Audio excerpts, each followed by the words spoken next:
Se kyllä suoraan sanoen kuulostit puhelimessa aika kummalliselta. Mitä on tapahtunut? Ja niinpä se tahalla tapaa mua. Mitä? Miksi? Missä sä oot luvannut? 5 posteri maitoa.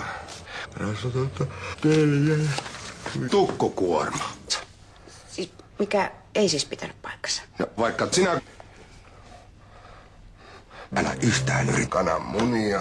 Kevyt. Sä päätit tehdä mitään. Semmoinen. Rasvatonta 8 ja... Oi, Ismo sua.